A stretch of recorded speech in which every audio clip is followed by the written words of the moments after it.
Hello student, मैं प्रमोद कुमार आपका स्वागत करता हूं मैथ्स बाई पीके बाई जो चैनल है। इस पर आपके लिए मैं सीरीज लेके आया हूं। मेरा मिशन है 2025 का टॉपर्स। मैं चाहता हूं कि मेरे ही द्वारा पढ़ाया गया स्टूडेंट टॉप 10 में आए। इसलिए मैं आपके लिए त्रिकोणमितीय फलन जो है आपका लेके आया हूं। इस त्रिकोणमितीय जो आपके लिए दे रखा है उसमें आप महसूस करते हैं कि ये हमारे लिए बहुत टफ है, कि समझ में नहीं आएगा। नहीं, ऐसा नहीं हो सकता, क्योंकि आप इसको मेहनत के साथ पढ़ेंगे, लगन के साथ पढ़ेंगे तो कोई भी मंजिल दूर नहीं, बहुत ही आसान होती है। इसी बात को लेते हुए कि हमारे लिए ये मंजिल बहुत ही आसान है और इस चैप्टर को स्टार्ट करते हैं। तो देखिए, आपका इस त्रिकोणमितीय फलन में देखेंगे कि आप एक त्रिभुज लेते हैं। इस त्रिभुज में आपके पास ट्रायंगल्स है। इस ट्रायंगल्स के अंतर्गत मैं देख रहा हूं कि एक वर्टिकल लाइन है जो आपकी कहलाती है खड़ी रेखा है, जो इसे ऊर्ध्वाधर भी कहते हैं, वर्टिकल भी कहते हैं, इसको कहते हैं लंब। और ये हमारी क्षैतिज रेखा है, हॉरिजेंटल लाइन, उसको कहते हैं हम आधार। जो हमारा 90 डिग्री के सम्मुख है वह हमारा हाइपोटेनस होता है, वह हमारा कर्ण कहलाता है। कर्ण की इंग्लिश होती है तो के से स्टार्ट करते हैं, इसलिए इसे कर्ण कह सकते हैं हम। और आधार के लिए हम ए से शो करते हैं और लंब के लिए हम एल से शो करते हैं। इस प्रकार से हमारे पास ये ट्रायंगल्स मिला, परंतु ये जितने भी लंब या मैंने नाम लिया है आधार या कर्ण, वह हमारे एंगल ए के अकॉर्डिंग नाम लिया गया है। इसमें आपके लिए सावधानी बरतनी होगी कि जैसे ही हमारा एंगल चेंज हो जाता है तो उसके अकॉर्डिंग लंब और आधार भी चेंज हो जाता है। आपने अभी तक ये पढ़ा था कि हमारे पास जो खड़ी रेखा होती है या जो वर्टिकल लाइंस होती है वह हमारा लंब कहलाता है, और जो हमारी क्षैतिज रेखा होती है जिसे हम पड़ी रेखा कह देते हैं, और हम उसे हॉरिजेंटल लाइन भी बोलते हैं, उसके लिए हम आधार रेखा कह देते हैं। बट मेरा ये कहना संभव नहीं है, क्योंकि वह एंगल्स के अकॉर्डिंग उसकी स्थितियां चेंज होती हैं। क्योंकि आप जानते हैं जो एंगल्स लेते हैं उसकी सामने वाली जो साइड होती है वह हमेशा लंब कहलाती है, और जो एंगल हमारा 90 डिग्री का होता है उसके सामने वाली भुजा जो होती है वह हमारी कर्ण कहलाती है, और जो शेष बचती है वह हमारी भुजा आधार कहलाती है। इस आधार पर आप निर्णय ले पाएंगे। जैसे कि मैं देखूंगा कि यहाँ पर मैं ट्रायंगल्स का नाम रख लेता हूं। जैसे मेरे पास है, इस ट्रायंगल्स का नाम है ए, इसका नाम है बी, इसका नाम है सी। मैं यहाँ पर बोलूं साइन ए के अकॉर्डिंग क्या आएगा, तो मैंने पढ़ा है अभी तक जो शॉर्ट फॉर्म आप पढ़ेंगे तो वह पढ़ा था आपने लाल बट्टे कक्का।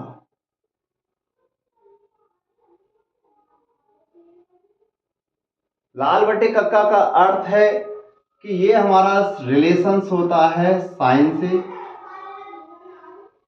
ये हमारा संबंध होता है कॉस से, ये संबंध होता है हमारा टेन से, और ये संबंध होता है हमारा कॉट से, और ये संबंध जो होता है वह होता है सेक से, और ये वाला संबंध होता है वह हमारा होता है कोसेक से। इस प्रकार से हमारे संबंध होते हैं, तो इसके अकॉर्डिंग मैं कह सकूंगा कि हमारा जो साइन का संबंध होता है वह होता है लंब बटे आधार, लंब बटे कर्ण। परंतु इसमें कुछ बच्चे सीबीएसई बोर्ड के भी देख सकते हैं। सीबीएसई बोर्ड वाले देखेंगे कि इसमें लंब आधार कर्ण क्या है, उसके लिए दूर करने के लिए आप इसके लिए देख सकते हैं कि इसके लिए हम हाइपोटेनस कहते हैं। तो सीबीएसई बोर्ड वाले ध्यान देंगे, इसको हाइपोटेनस का H, इसको बेस का V बोलते हैं। इसको जो लंब है इसके लिए हम कहते हैं परपेंडिकुलर, तो परपेंडिकुलर का P ले लेते हैं। इसी प्रकार से ये हमारा बन जाता है पागल बाबा पागल।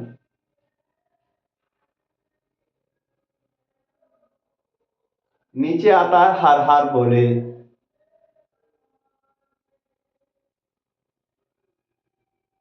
हर हर। और इसी क्रम में लिखेंगे आप साइन, इसी क्रम में लिखेंगे इसके लिए कॉस, इसी क्रम में लिखेंगे इसे टेन, इसी क्रम में लिखेंगे इसके लिए कॉट, इसी क्रम में लिखेंगे आप इसके लिए सेक, इसी क्रम में लिखेंगे इसके लिए कोसेक। इस क्रम के अकॉर्डिंग आप कह सकते हैं कि शॉर्ट फॉर्म बनाएंगे पागल आप पागल, कुछ भी कह सकते हैं। अन्यथा सॉरी, आपका यहां पर आधार आता है बेस, आप इसके आधार पर कह सकते हैं पागल बाबा पागल, हर हर बोले। शॉर्ट फॉर्म के आधार पर आपको याद करना होगा। जो हिंदी मीडियम वाले बच्चे हैं वे करेंगे आप लाल बट्टे कक्का। लाल का अर्थ लाल नहीं है, यहां पर कहने का उद्देश्य है कि याद करने की ट्रिक्स है ये। तो आप याद रखेंगे कि ये हमारा लंब बटे कर्ण है। इंग्लिश वाले देखेंगे परपेंडिकुलर अपॉन हाइपोटेनस है, तो आप देखेंगे परपेंडिकुलर यहां पर कौन है, BC। अच्छा, बटे में कर्ण लिखा है हाइपोटेनस, हाइपोटेनस आप देख रहे हैं क्या है, AC। इसके अकॉर्डिंग मैंने ये कह सका, मैंने अभी थोड़ी देर पहले आपको बताया कि जो एंगल्स हमारा दे रखा है उस एंगल्स के सामने वाली जो साइड होती है वह हमारी साइड जो कहलाती है वही परपेंडिकुलर होती है। और जैसे ही एंगल चेंज हो जाता है तो वो हमारा परपेंडिकुलर नहीं, उस एंगल के सामने वाला ही परपेंडिकुलर होगा। बेस हमेशा चेंज हो जाता है उसके अकॉर्डिंग। कैसे, जैसे कि मैंने बोला कि यहां पर साइन V ले लेता हूं तो साइन B नहीं ले सकता क्योंकि यहां पर ऊपर दिया गया है C। V 90 डिग्री है, 90 डिग्री वाला नहीं लिया जाएगा। साइन C के अकॉर्डिंग देखूंगा, साइन C ये वाला है, इसके अकॉर्डिंग देखूंगा तो मैंने अभी बताया आपके लिए जो एंगल लिया जाता है उसके सामने वाला परपेंडिकुलर होता है, उसके C के सामने वाला जो होगा वह हमारा परपेंडिकुलर यानी लंब होगा। तो अब मैं कह सकूंगा कि इसका जो लंब होगा वह होगा AB। अच्छा, बटे में हमको क्या चाहिए, कर्ण यानी कि हाइपोटेनस, तो वह हमारा हाइपोटेनस AC है। इसके आधार पर आप देख रहे हैं यहां पर जो लंब लिया गया था वो BC था और यहां पर लंब लिया गया AB है। केवल किसकी चेंजिंग की वजह से ये एंगल चेंज होने की, इसके आधार पर आप निर्णय ले सकेंगे कि एंगल चेंज होने पर उसका आधार और लंब परस्पर चेंज हो जाते हैं, कर्ण चेंज नहीं होता है क्योंकि कर्ण 90 डिग्री के सामने वाला होता है। बाकी जो रिमेन, कहने का उद्देश्य है कि एक ट्रायंगल 180 का होता है, 180 के ट्रायंगल्स में से आप 90 का इसे माइनस कर दें तो 90 में ये दो बचते हैं, तो एक एंगल कुछ तो डिग्री होगा। एक एंगल 0 डिग्री है तो दूसरा वाला 90 डिग्री नहीं बन सकता क्योंकि 0 डिग्री आता ही नहीं है। एक ट्रायंगल्स के अंदर केवल एक 90 डिग्री बन रहा है। इसके आधार पर मैं कह सकूंगा कि ये वाला 1 डिग्री है तो ये हमारा 89 डिग्री बचेगा। ये वाला हमने मान लिया कि 5 डिग्री है तो ऊपर वाला हमारा 85 डिग्री बचेगा। तो रिमेन जो बचता है वह हमारा न्यून कोण होगा। न्यून कोण के अकॉर्डिंग, दिए गए न्यून कोण के अकॉर्डिंग उसके सामने वाला जो कोण होता है वह हमेशा परपेंडिकुलर होता है, उसी को हम कह सकते हैं कि वह हमारा लंब होता है। और जो रिमेन बचता है कर्ण के रिमेन, वह हमारा हमेशा बेस या आधार कहलाता है और 90 डिग्री के सामने वाला हमेशा हाइपोटेनस कहलाता है या हम उसको कर्ण कह सकते हैं। इसी प्रकार से नेक्स्ट आते हैं, यहां पर एक एंगल्स लिया है मैंने और इस प्रकार से हमारे पास एक ट्रायंगल्स बन गया और दूसरा ट्रायंगल्स बना सकते हैं हम। इन दोनों ट्रायंगल्स का नाम अलग अलग रख देते हैं। इसका नाम ABC रख दिया, इसका नाम CVA रख देते हैं, ए और सी का ही एंगल्स हटा हुआ है। इसके आधार पर आप निर्णय ले सकेंगे कि मैं कह दूं यहाँ पर कॉस ए का मान बताइए और फिर मैं पूछूं कॉस सी का मान बताइए। इन दोनों के अकॉर्डिंग दोनों का वैल्यू बस चेंज हो जाएगा, क्योंकि एंगल्स ए बोला गया, एंगल्स ए ये वाला है, तो इस वाले में हम देखेंगे एंगल ए के अकॉर्डिंग हम सामने वाली जो साइड है वह क्या है, बीसी है। क्योंकि आपने ये पढ़ा है कि खड़ी रेखा लंब होता है, पड़ी रेखा आधार होता है, उसके अकॉर्डिंग भी तो वह आधार, ये पड़ी रेखा को आप आधार कहेंगे या बेस कहेंगे, तो ये हमारा आधार हो जाएगा और ये हमारा क्या हो जाएगा, लंब हो जाएगा और ये हमारा कर्ण हो जाएगा। आप जिस प्रकार से सीखे हैं उस प्रकार से समझाने की कोशिश है। ये वाला कर्ण इस प्रकार से, ये वाला आधार हो जाएगा और ये वाला हमारा लंब हो जाएगा। एंगल्स वही है, एंगल बी वाला 90 डिग्री है दोनों जगह पर, इसीलिए 90 डिग्री के सामने वाला हमेशा कर्ण ही होता है। इसके आधार पर मैं कह सकूंगा एंगल, और इसमें कॉस में पूछा गया है, कॉस ए वाले में देखना है, ए वाले का देखेंगे और कॉस में होता है आधार बटे कर्ण, तो हमने देखा कि इसका आधार होगा ए बी और कर्ण जो होगा वो ए सी। इसी क्रम में आएंगे कॉस सी में, कॉस सी वाले में देखेंगे आधार इसमें सी है, इसका आधार है बी सी और कर्ण हमारा क्या रहेगा, ए सी। आप यहां से ये सीखने की कोशिश की, ये सीख पाए हैं कि जैसे ही एंगल चेंज हो जाता है उसके अकॉर्डिंग उसका आधार और बेस दोनों चेंज हो जाते हैं। ये समझाने की कोशिश थी, क्योंकि इसके आधार पर आपके कुछ सम्स बनेंगे, उन सम्सों को सॉल्व करेंगे और आगे सॉल्यूशन किस प्रकार से करते हैं मैं एक इसके आधार पर एक आपके लिए एग्जांपल्स लेता हूं। एग्जांपल्स ले लिया मैंने, कोई भी ट्रायंगल्स है,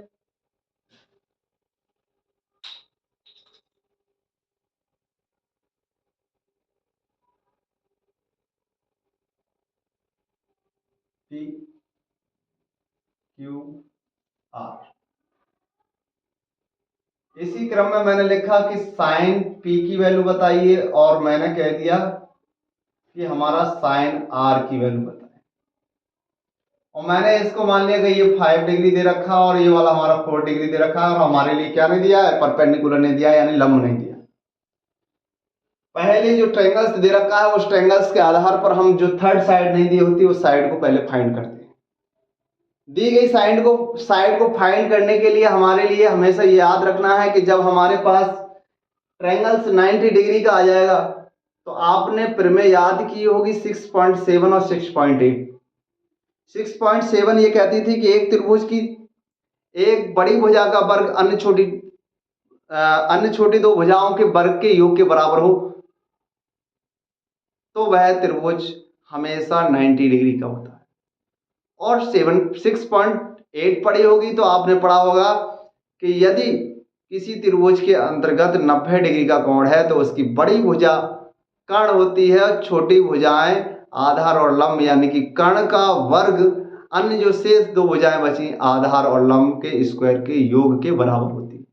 इसके आधार पर मैं कह सकूंगा कि यहाँ प्रमेय का यूज ना करके मैं यहाँ यूज करने जा रहा हूँ सीधा, जिसने दिया था ये प्रमेय वो पाइथागोरस, और पाइथा के अनुसार हम लिखेंगे कि पाइथागोरस प्रमेय के अनुसार। और पाइथागोरस प्रमेय किस में लगाना है उस ट्रायंगल का नाम लिखेंगे। पहले ट्रायंगल का नाम दे रखा है हमारे लिए पी क्यू आर। इसके अंदर क्या दे रखा है हमारे लिए, 90 डिग्री का दे रखा है क्यू कोण। जब 90 डिग्री का क्यू कोण दे रखा है तो इसके आधार पर हम कह सकते हैं पाइथागोरस प्रमेय से, पाइथागोरस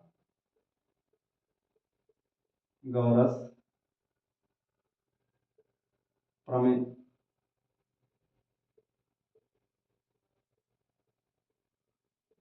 से।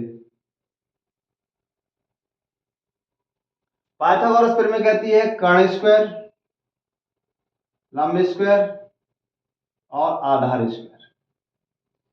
सीबीएसई बोर्ड वाले ध्यान देंगे, इसको कहते हैं हाइपोटेनस का स्क्वायर और इसको कहते हैं परपेंडिकुलर स्क्वायर और बेस स्क्वायर। इसके अकॉर्डिंग आप यहां पर निर्णय ले पाएंगे। तो इसके आधार पर यहां लिखेंगे कर्ण हमारे लिए दे रखा है 5 सेंटीमीटर और हमारे लिए परपेंडिकुलर हमारा नहीं दिया है, इसको लिख देंगे क्यू आर। नेक्स्ट हमारा बचा ये वाला बेस यानी कि आधार, यानी कि 4 का स्क्वायर। स्क्वायर लेंगे आप इसका स्क्वायर लेंगे तो आप यहां देखेंगे कि 25 हो जाता है, क्योंकि यहां जगह कम बची है, इसलिए मैं इसके लिए रफली कर देता हूं।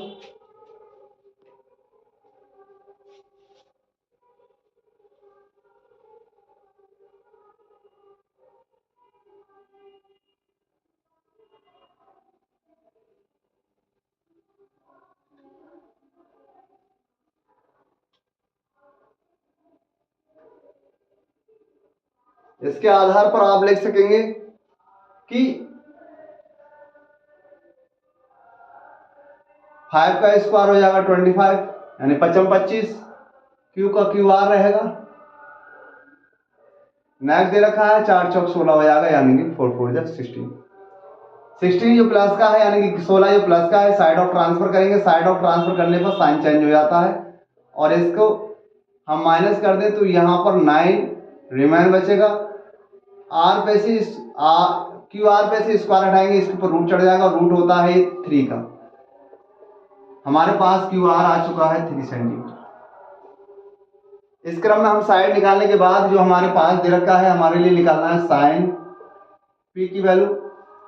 अभी थोड़ी देर पहले पढ़ा था आपने, लाल बट्टी कक्का होता है या hypotenuse upon perpendicular upon hypotenuse होता है साइन बराबर। इसी प्रकार से आपने साइन बराबर पढ़ा था जो लंब बटे कर्ण। तो लंब बटे कर्ण हम देख रहे हैं कि लंब कहते हैं, हमने अभी बताया आपके लिए, जो एंगल दे रखा है उसके सामने वाली साइड होती है, तो एंगल पी दे रखा है और पी के सामने वाली साइड हमारा 3 है, तो हम यहाँ पर लिख सकेंगे 3। और बेस में हमारा कर्ण लिखा हुआ है, तो हमारा कर्ण जो होता है 90 डिग्री के सामने वाला होता है, वह हमारा कितना है 5 है। इस प्रकार से हमारा ये आंसर आया। इसी क्रम में हमारा दे रखा है next sine R. Sine R की वैल्यू निकालनी है। मैंने अभी पढ़ा था कि साइन के बराबर हमेशा लंब होता है, और लंब हमारे एंगल के अकॉर्डिंग चेंज हो जाता है। तो हमारे लिए दे रखा है आर ट्रायंगल के सामने वाली जो साइड है वह हमारी आ गई 4, और नीचे आता है कर्ण हमारे पास कितना है 5 है। दोनों जगह पर है, हमने देखा कि यहां पर भी साइन और यहां पर भी साइन है, दोनों जगह साइन होते हुए भी आप देख रहे हैं कि दोनों की वैल्यू चेंज है। जैसे कि मैंने आपको बताया कि एंगल्स जो दे रखा होता है उसके एंगल्स के अकॉर्डिंग हम पहचान करते हैं कि इसका हाइपोटेनस कौन सा है, परपेंडिकुलर कौन सा है और इसका बेस कौन सा है। तो दिए गए एंगल से हमने ये पहचान की। इसी क्रम में मैंने एक एग्जाम्पल्स लिया था। इस एग्जाम्पल्स के बाद में हम आते हैं कि हमारी जो एक्सरसाइज है 8.1 उसके लिए स्टार्ट करते हैं। उसको स्टार्ट करने से पहले मैंने आपके लिए कुछ बेस बताया। इस बेस के आधार पर आप सवालों को करेंगे। मुझे उम्मीद है कि जो आपके लिए टाइट लगता था वह चीज मेन जो थी मैंने आपके सामने लिख दी। तो पहला क्वेश्चन दे रखा है आपके लिए 8.1। 8.1 का पहला क्वेश्चन है कि एक ट्रायंगल्स है जिसका नाम ABC, और जिसका कोण V समकोण है। नेक्स्ट दे रखा है AB बराबर हमारे दे रखा है वैल्यू 24 सेंटीमीटर। नेक्स्ट दे रखा है हमारे लिए और VC इक्वल दे रखा है 7 सेंटीमीटर है। निम्नलिखित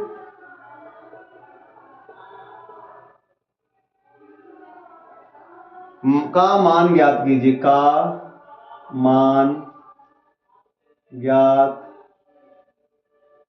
कीजिए। इसका मान ज्ञात करना है, वह दे रखा है हमारे लिए sign A cos A। Next दे रखा है हमारे लिए साइन C कॉस C। इस प्रकार से इस पहले क्वेश्चन को सॉल्व करने से पहले हमारे लिए अभी फिर से याद करना है जो मैंने आपके लिए बताया कि दिया गया ट्रायंगल्स हमेशा समकोण होगा ट्रिग्नोमेट्री में। इसलिए मैं यहां पर जो चित्र बनाऊंगा वह हमेशा 90 डिग्री में डिजाइनिंग करना होगा और एक एंगल 90 डिग्री रख दिया। इस चित्र बनाने के बाद इस चित्र के वर्टेक्स यानी कि शीर्षों के नाम रखने हैं। वर्टेक्स 1 है, 2, 3, इन तीनों वर्टेक्स का नाम दे रखा है। इसने बोला है एंगल भी समकोण है। समकोण का अर्थ होता है 90 डिग्री, तो ये वाला हमारा 90 डिग्री का V आ गया। अब B का तो इसने निश्चित मान दे दिया। अब बचा हमारा A और C। ये कोई निश्चित नहीं है, कहीं पर लिखिए, इसलिए मैंने यहां पर A लिख दिया और यहां पर C लिख सकते हैं। इसके अकॉर्डिंग हमारे लिए दे रखा है AB। AB हमारे पास ये वाली साइड बन गई, तो ये इसका मतलब ये आ गया 24 है। अगला दे रखा है BC मान। BC ये वाली साइड है परपेंडिकुलर वाली, तो हम लिख सकते हैं 7 सेंटीमीटर। इसके आधार पर मैंने देख रहा हूं कि जो एंगल से दे रखा है उस एंगल्स के अकॉर्डिंग तो परपेंडिकुलर और बेस दोनों चेंज हो सकते हैं। जब तक हमारे पास साइन कॉस नहीं दिया है तब तक हम ये कहने से बिल्कुल नहीं हिचकिचा सकते कि जो हमारी वर्टेक्स लाइन है, खड़ी रेखा है, वह लंब कहलाती है और पड़ी रेखा है उसे हम आधार कहते हैं। जैसे ही हम ट्रिग्नोमेट्री में एंट्री कर जाते हैं, साइन और कॉस की वैल्यू फाइंड कर रहे होते हैं, उस समय हम कह सकते हैं कि हम ये निर्णय नहीं कर सकते कि ये परपेंडिकुलर है या ये बेस है, क्योंकि वह दिए गए एंगल्स के अकॉर्डिंग चेंज हो जाता है। तो अभी तक मैं इसमें नहीं कह सकता कि यहाँ कॉस और साइन है। मैं यहाँ पर कह सकता हूं कि मेरे पास एक ट्रायंगल्स है और ट्रायंगल्स दे रखा है A और B। C में इसमें एंगल B बराबर कितना दे रखा है 90 डिग्री और 90 डिग्री दे रखा है, तो इसमें फॉर्मूला लगेगा पाइथागोरस।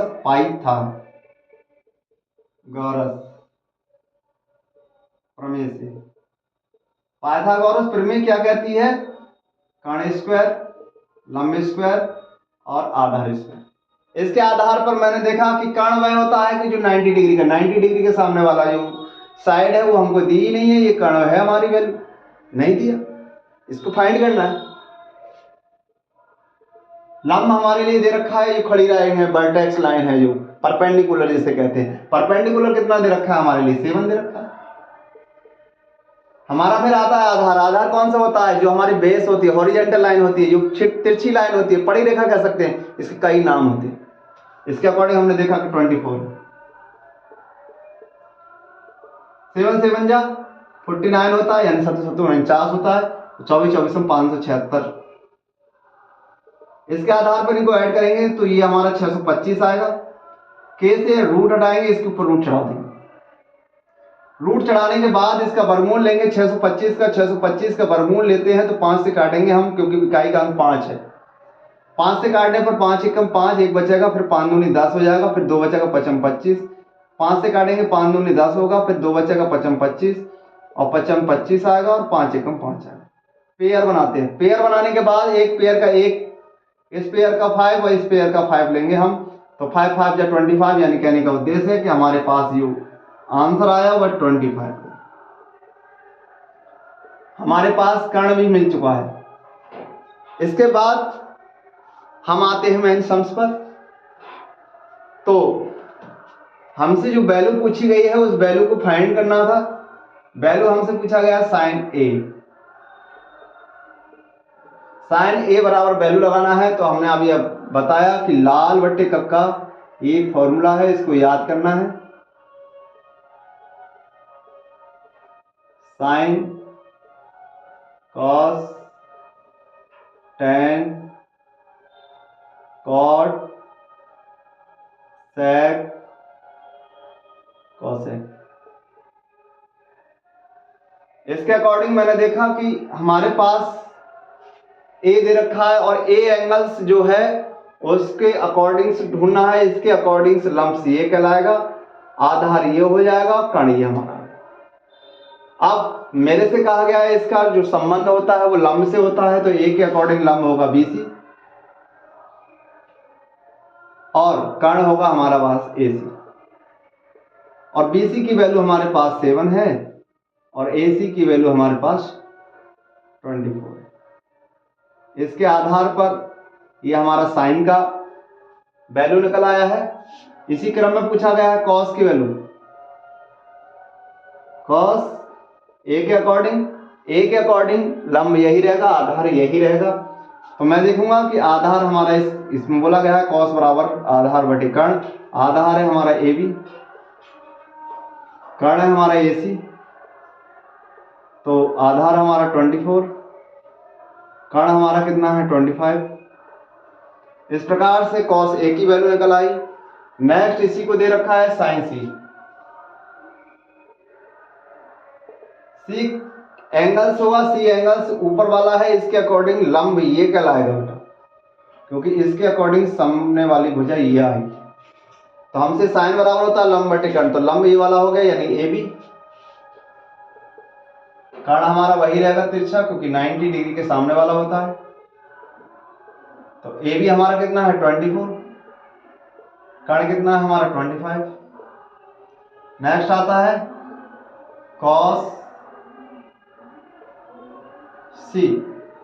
कॉस C का मान निकालना है हमारे लिए। कॉस C का मान निकालने के लिए हम फिर से वही काम करेंगे कि C के अकॉर्डिंग हमारा ये लंब कहलाएगा, तो आधार क्या हो जाएगा हमारा BC, कर्ण हमारा वही AC रहना है। नेक्स्ट BC हमारे पास 7 सेंटीमीटर, AC हमारा 25। इस प्रकार से ये आपका सम्स पहला आपके सामने सॉल्व किया। मुझे उम्मीद है कि समय काफ़ी हो चुका है और यहाँ तक आपके समझ में आया होगा। नेक्स्ट इससे आगे के सम्स हम कल कराएंगे। इसी प्रकार से बेस भी आपके लिए बताते रहेंगे। मुझे उम्मीद है कि ये आपके समझ में आया होगा। तो इसी पसंद आई हो वीडियो तो इसके लिए वीडियो को लाइक करें एंड शेयर करें। जो इस चैनल पर नए हैं वो सब्सक्राइब भी करें। अंत तक बने रहने के लिए बहुत बहुत धन्यवाद।